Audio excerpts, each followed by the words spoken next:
Bonjour, voici l'info CEMA TV en bref. Les caisses des jardins du nord de l'Îlet et du sud de l'Îlet et des Hautes-Terres ont officiellement présenté leur projet de regroupement lors de leurs assemblées générales annuelles, tenues le 23 avril dernier. Cette fusion marquerait une nouvelle ère pour les services financiers dans la région, avec la création envisagée de la Caisse des jardins du Grand Lillet, prévue pour le 1er janvier 2026.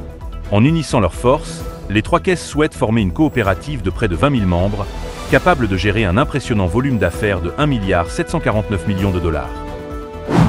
Le Cercle des fermières Montmagny soulignait son 100e anniversaire aux Galeries Montmagny jeudi soir par l'inauguration de l'exposition « 100 ans d'art textile à Montmagny ». Le reportage de Mario Lacombe. Jeudi, les représentants du Cercle des fermières de Montmagny nous conviaient aux Galeries Montmagny pour souligner le 100e anniversaire de leur organisme. Madame Hélène Boileau, présidente du Cercle des fermières de Montmagny, nous en parle. Alors, 100 ans, ça se fête effectivement. Nous offrons au Magny-Montois et à la région une magnifique vitrine centenaire qui présente des œuvres qui ont été réalisées par les dames fermières au cours des derniers 100 ans. Alors, cette exposition-là se tient aux Galeries Montmagny du 24 avril au 2 septembre.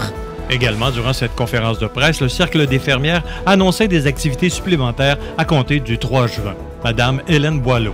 Oui, à la bibliothèque, ce sera plutôt un volet archives, puisque les archives du Cercle sont vraiment extrêmement riches et précieuses. Et on pourra aussi y voir un diaporama présentant des œuvres qu'on n'aura pas pu montrer ici en vitrine. Des œuvres plus fragiles, plus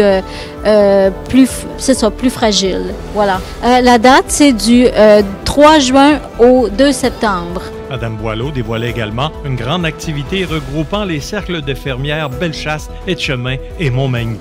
Oui, la semaine prochaine, l'Espace citoyen reçoit le congrès régional du Cercle de fermières Bellechasse, Etchemin, Montmagny.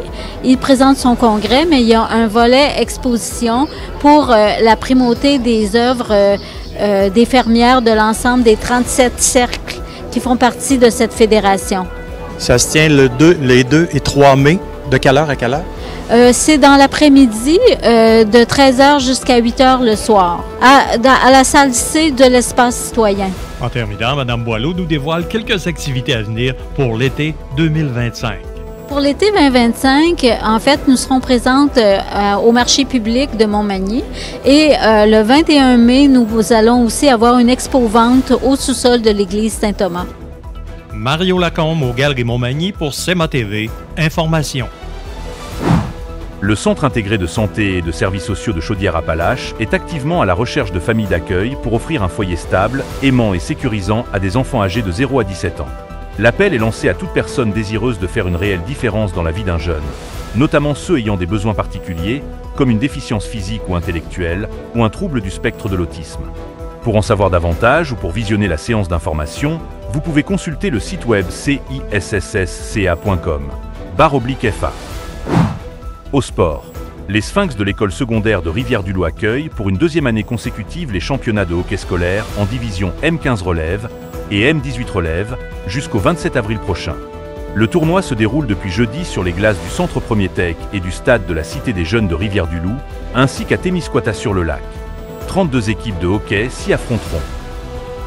Pour plus d'informations, visitez le cematv.ca ou suivez le fil X de CEMA TV.